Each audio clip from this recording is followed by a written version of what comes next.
Hello and welcome to this News Weekly Roundup coming to you on Nagaland Cornerstone TV, NCTv, news from Highland Dawn Media, Studios Kohima. I am Sekulunene. Besides our NCTv cable channel to Kohima, Dimapur and Mokokchung, we are privileged to carry this news from Nagaland online and worldwide. Hello viewers, I'm Wanjano Tongoy.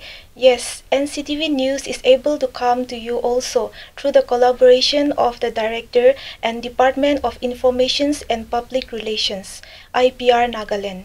Indeed, we do acknowledge that a large chunk of the weekly news and sources are from the Department of IPR, Government of Nagaland. We look forward to bringing to you every week a roundup of the latest and important news highlights from the state of Nagaland. Over to our news highlights for this week, September 12th to 19th, 2017. Governor P.P. Acharya holds press meet. On September 18, the Governor of Nagaland, P.P. Acharya, invited all print, electronic, visual medias, including national dailies, TV channels, and central government organizations to attend the press meet with the Governor at Raj Bhavan, Kohima. During the press meet, besides other matters, Nagaland Governor P.B. Acharya said he was consulting with his constitutional luminaries to act on appointment of parliamentary secretaries and advisors.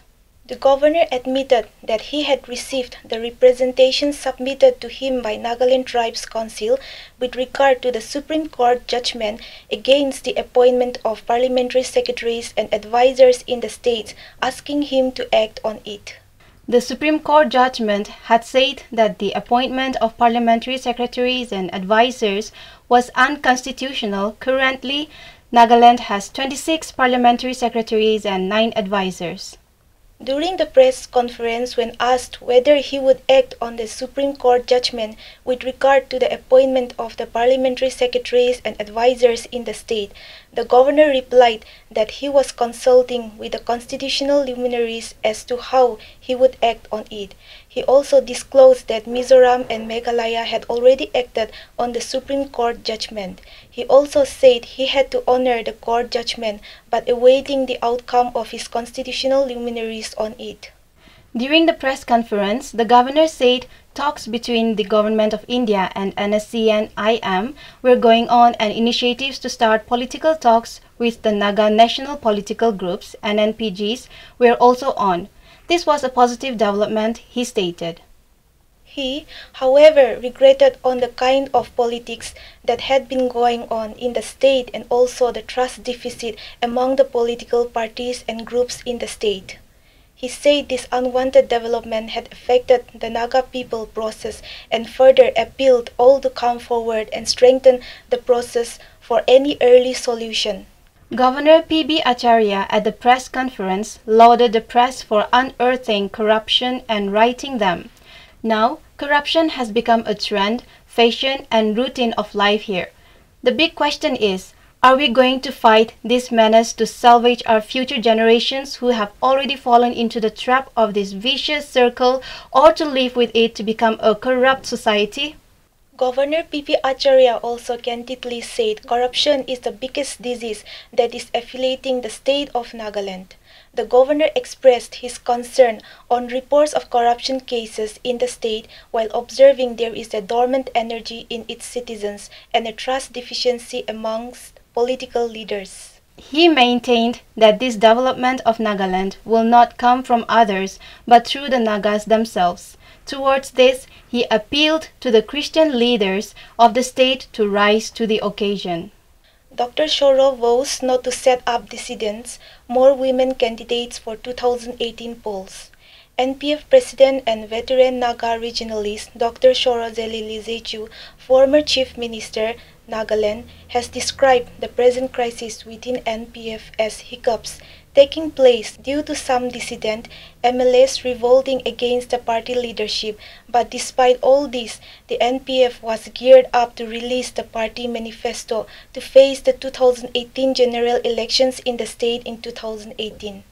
Dr. Surhozile said this while addressing a mammoth public meeting of NPF workers and leaders at the NPF Relay organized by Mon NPF Division at the Council Hall here Wednesday.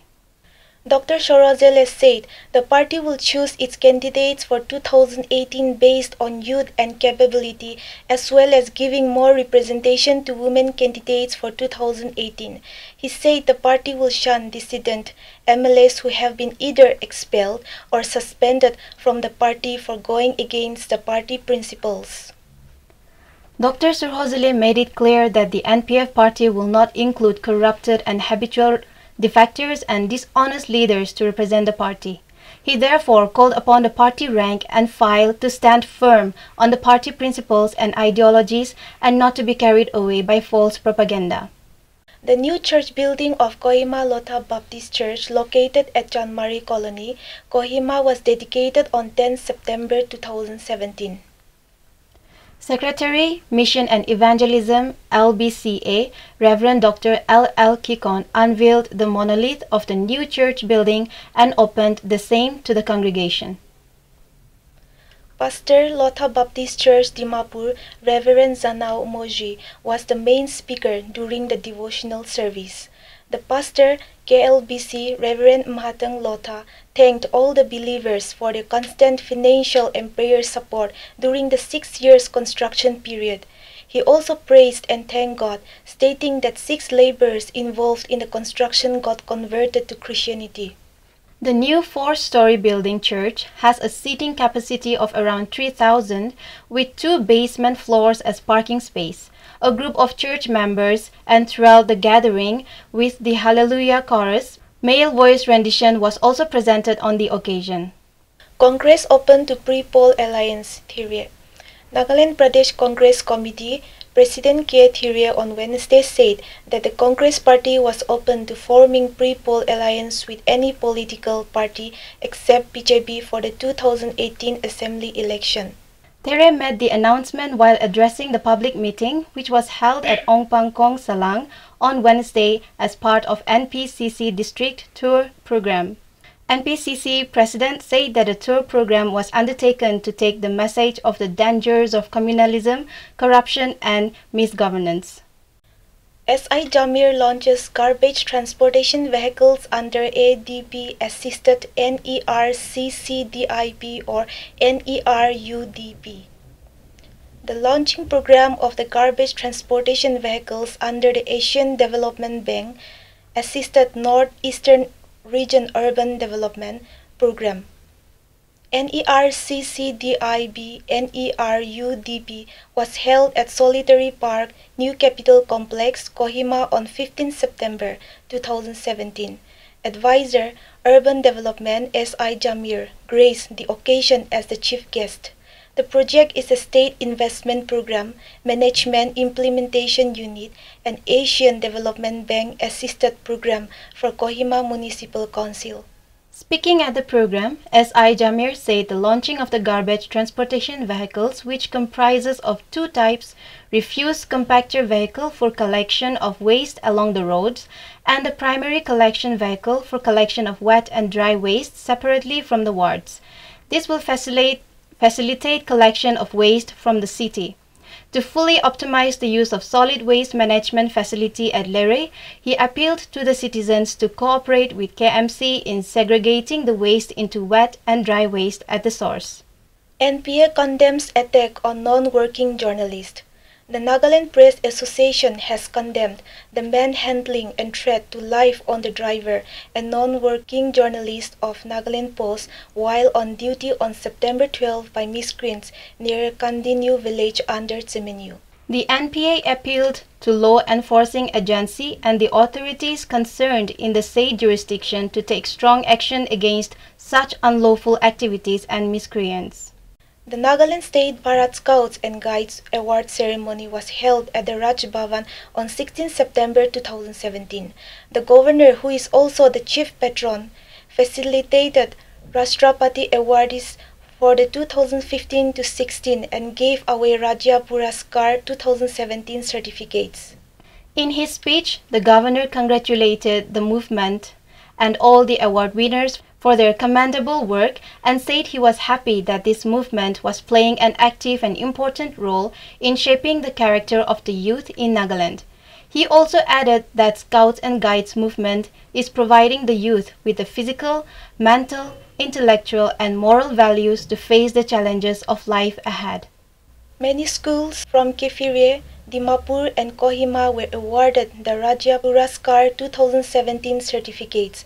Also, 16 Scouts and Guides received the Rashtrapati Awards for the year 2015 to 2016. The Dimapur Deputy Commissioner has asserted that fixation of rates for public transport is a prerogative of the state and fixed after taking all circumstances into consideration. As per its duties, the state will revise these rates as and when the necessity is felt. This was stated in an order dated September 12 from the DC with reference to the strike called by the Dimapur District Auto Drivers Union on September 11 in protest against revision of auto fares made by the district authorities. The strike was called off unconditionally the same day. Along with the rest of the country, Nagaland celebrated 50 Engineers Day under the theme Role of Engineers in a Developing India on 15 September 2017 at NPWT Conference Hall, Kohima. Speaking on the occasion, Commissioner and Secretary, Information Technology and Communication and PAR, KD Vizo pointed out that engineers are to design solutions for solving socio-economic issues. He said, engineers have to work according to the new challenges and necessities, and they have to be present in every infrastructural development field, ranging from land usage, transportation, energy and power, information technology, water supply, sanitation, health, agriculture, education, etc. Besides implementing the basic technical and scientific knowledge of the engineering discipline, engineers also have to contribute and promote sustainable development that meets today's necessities without adversely affecting the future needs of upcoming generations. Rich tributes were paid to Senior Vice President of Naga People's Front, late Zakaria, Tsukru, who passed away early Sunday morning after a brief illness. Late Zakaria was born in the year 1947 and hailed from Visema village under Kohima district.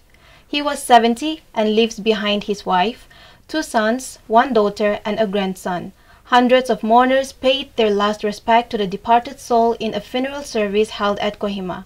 Speaking at the funeral, NPF President and MLA Dr. Surhozile Lejete described late Zakaria as a true nationalist who worked for the welfare of Naga people since his student days and added that in his death Nagas have lost a pillar in the society. Kohima DPDB meeting deliberates on department lands and quarters. During the DPDB meeting, Deputy Commissioner Kohima Rajesh Saundararajan said regarding registration of societies for approval by the DPDB, registration of departments, land, proper details of the office quarter, location, present occupants of the office quarter, and the total land area should be furnished. Jubilee Memorial College on Saturday organized a poster competition on the theme Clean Election at the college premise with Reverend Ponen Longchar, Pastor Mokokchung Town Baptist Arogo, and Ali La Chang, Assistant Election Officer as the special guest. Reverend Ponen Longchar spoke on the importance of clean election from a biblical perspective, while Ali La Chang briefed the students on the concept of systematic voters, education and electoral participation. Dimapur administration tells auto drivers to accept revised fare. A tough-talking Dimapur district administration on Tuesday refuted claims of it having to come to an agreement with the protesting auto rickshaw drivers and rather directed the latter to adhere to the revised fares issued by the authorities on August 19th last. This statement, contained in a press release issued by the Deputy Commissioner of Dimapur, was in response to the claim made by the Dimapur District Auto Rickshaw Drivers Union that the district authorities had agreed to look into their demands. According to the DC, the strike was called off by the drivers unconditionally. On Monday, DDA-DU members had claimed that they had served the district administration with 1 month period to revise the current rates. One-day training on direct benefit transfer for village functionaries under RD Block Waka was held on 14th September 2017 at Community Hall Waka Village. CM urges cooperation for all-round development. As preparatory to upcoming colloquium on road connectivity in Nagaland, a meeting of all stakeholders associated with road construction was held in the CMO's Conference Hall, Civil Secretariat on September 11th. A press release from the CMO stated that resource persons from the Department of Road and Bridges (PWD), BRO, Mechanical Engineering and other private players made the respective slideshows on the status, length and cost of outgoing projects in the state. Training on direct benefit transfer and public fund management system under MGNREGS was held at Block GAR Sanis for village functionaries under RD Block Sanis on 14 September 2017. Hamdok M. Konyak, BDO Sanis, who spoke on the importance of DBT, said, along with rest of the country, Nagaland will start implementing direct benefit transfer under MGNREGA beginning from the current financial year. Wages of the MGNREGA workers will be directly credited to the individual accounts of job card holders who have actually done the work on the basic of Rs 177 per day as daily wage through National Electronic Fund Management System. 100-year log drum finds a home in State Museum.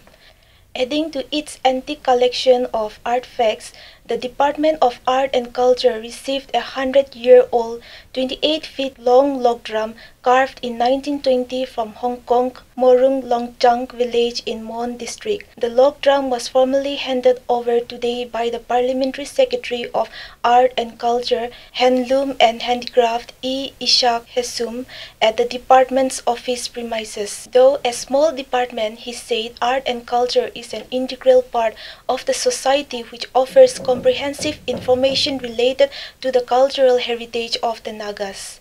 Union Minister assures to develop industries in state. Union Minister of Commerce and Industry, Suresh Prabhu, has assured all possible assistances from the central government to help towards progress and development of industries in Nagaland. The DCCI, BAN, EDBA, and CCCTA jointly condemned the dastardly act of those trigger-happy armed cadres from a certain faction that attempted to kill the proprietor of Kuda Cold Storage, El Dulo, the joint statement read. It also stated that the attempted murder has defiled the peaceful atmosphere that has been prevailing in Dimapur, and the business community will not remain a mere spectator. El Dulo, a veteran businessman for more than 5 decades, has been an inspiration to many young entrepreneurs and had ventured into the cold storage industry since 2004 despite many challenges, hiccups, and still struggles to keep it running. Special summary revision of training cum meeting of EROs and AEROs was held at DC Conference Hall, Kohima on September 15th. Chief Electoral Officer of Nagaland, Abhijit Sinha, in his opening remark maintained that to have clean election, such special summary revisions are required to review the electoral roll from time to time. The CEO also mentioned that election observers from both the state and central will be visiting all the districts and called upon the gathering to work without fear and favor. Nagaland Chief Minister T.R. Ziliang today disclosed that construction of new bridges over the Chate River near Christian Institute of Health and Science Research, 4th Mile, and over the Dhansiri River at Nagarjan would commence within a week's time. The Chief Minister said since funds and work orders for construction of the 2 bridges had already been sanctioned and allotted, there was no reason why works should not start at the earliest. T.R. Ziliang proposes for Naga Heritage Museum in Delhi. During the visit of Union Ministers of State for Cultural Affairs and MOs for Environment, Forest and Climate Change, Dr. Mahesh Sharma to Dimapur, the Chief Minister of Nagaland, T.R. Ziliang, proposed for having a Naga Heritage Museum in Delhi besides other issues. Nagaland Chief Minister T.R. Ziliang stressed on the need to lay more emphasis on bamboo development in the state. Addressing the World Bamboo Day celebration jointly organized by Nagaland Bamboo Development Agency and Ministry of Donor here at Bamboo Resource Center as chief guest, Ziliang said Nagaland was the first in India to adopt bamboo policy in 2004 and had the privilege to host the first World Bamboo Day in 2010 at Kisama with participants from India and abroad. He said that though Nagaland had made laudable strides in development of bamboo as a resource over the years, there was much more needed to be done. Parliamentary Secretary of Technical Education N. Thomas Lotha said that land encroachment in the government polytechnic Kohima was a serious issue and that local leaders needed to support the institute. Thomas said this when he paid a visit to the government polytechnic Kohima on September 19. Thomas said that the department would be able to contribute to society only if local leaders supported the institute. NBSE had notified for information of all the institutions registered with the board and the last date of the national level painting, essay writing and quiz competitions for school children organized by the Petroleum Conservation Research Association has been extended up to 15th October 2017. NSF serves ultimatum on CM. Naga Students Federation on Monday served a 10-day ultimatum on the State Chief Minister demanding that the Cabinet nullify the office memorandum for approval of the Cabinet meeting agenda number 9. In the ultimatum to the Chief Minister, NSF President Kesosil Christopher L2 and General Secretary Imtiapang Imsong stated that despite NSF's repeated appeals through the office of the Chief Secretary, the Cabinet meeting held on September 11, 2017 had illicitly approved absorption of one post of Assistant Director to Women Resource Development Department from Nagaland Board of School Education, who was serving as Assistant Academic Officer. Naga Students Federation stated that cabinet meeting approval evidently violated the state government notification dated May 6, 2015 order. In the light of the above and in order to prevent such illegal precedent in future, the NSF has demanded that the Cabinet nullify the office memorandum for approval of the Cabinet meeting agenda number 9 within 10 days, failing which the Federation would resort to its own course of actions. The Industries and Commerce Department has been made the nodal department in the state and assigned with the task of facilitating necessary environment, system and process for ease of doing business. According to a circular by the Industries and Commerce Department, the implementation of the EODB or BRAP 2017 is being directly monitored by the Chief Secretary. Naga solution within 1 or 2 months, says Governor. Nagaland Governor P.P. Acharya has expressed hope that the vexed Naga issue would be solved within the next 1 or 2 months and urged every Naga underground group and civil society player to come on board. Interacting with media persons at the Raj Bhavan, the Governor said, "The Naga peace process is in use everywhere and I am confident, thanks to the information by my sources, that it has come to a conclusion.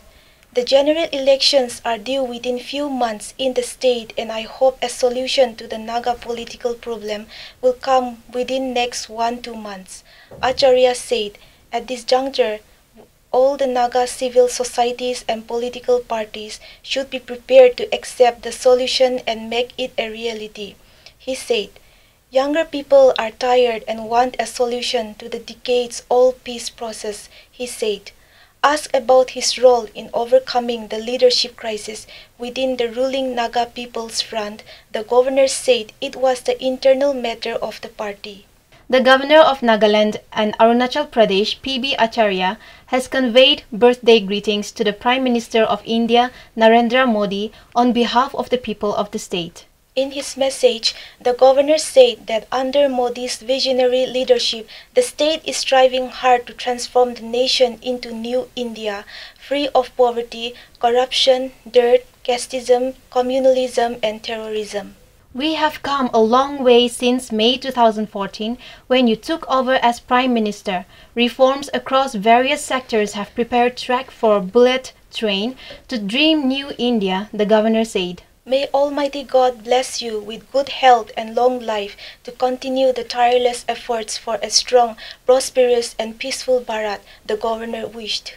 A 2-day-long Connect Northeast Connectivity Summit with special focus on Act East through Nagaland was held from September 22nd to 23rd at the NPCC Convention Center, Kohima. The summit was held under the aegis of Federation of Indian Chambers of Commerce and Industry, FICCI, supported by Ministry of External Affairs, Ministry of DONER Donor, and Ministry of Road Transport and Highway. In FICCI's ecological style of presenting him with a green certificate, a commitment from FICCI to plant 5 trees in his name on the outskirts of Sundarbans National Park, West Bengal.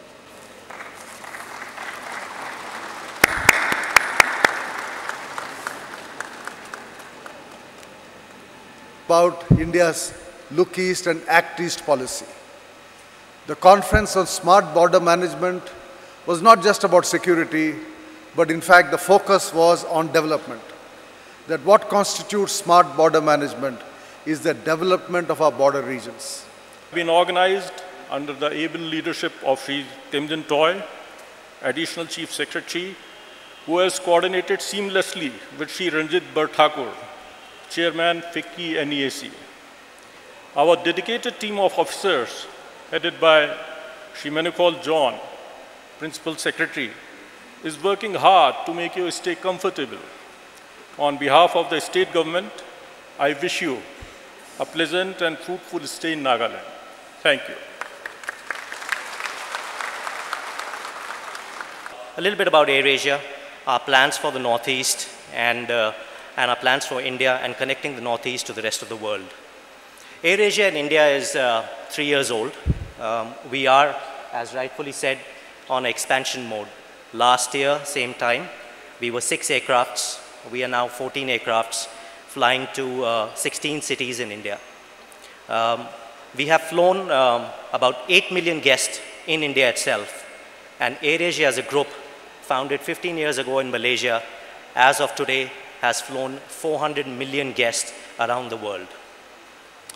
As he exchanged words with the local people, Ambassador was impressed and touched by the warm and friendly feelings that the people of Nagaland and Manipur extended to Japan in spite of their tragic experiences in the war.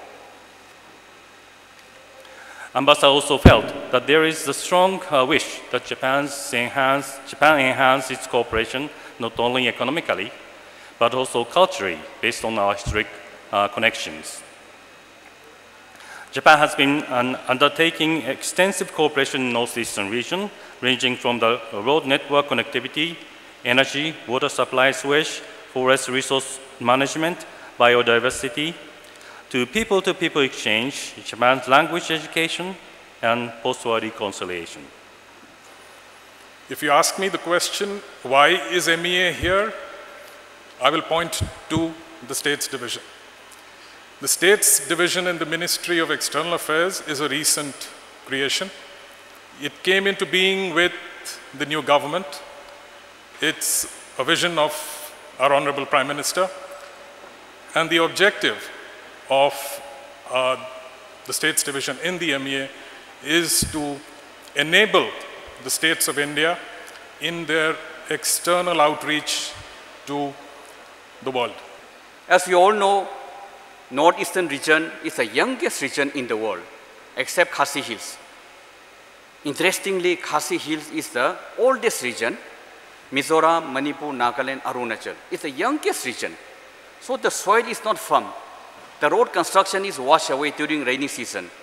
So there is a new technology called Capion POX. My deliberation.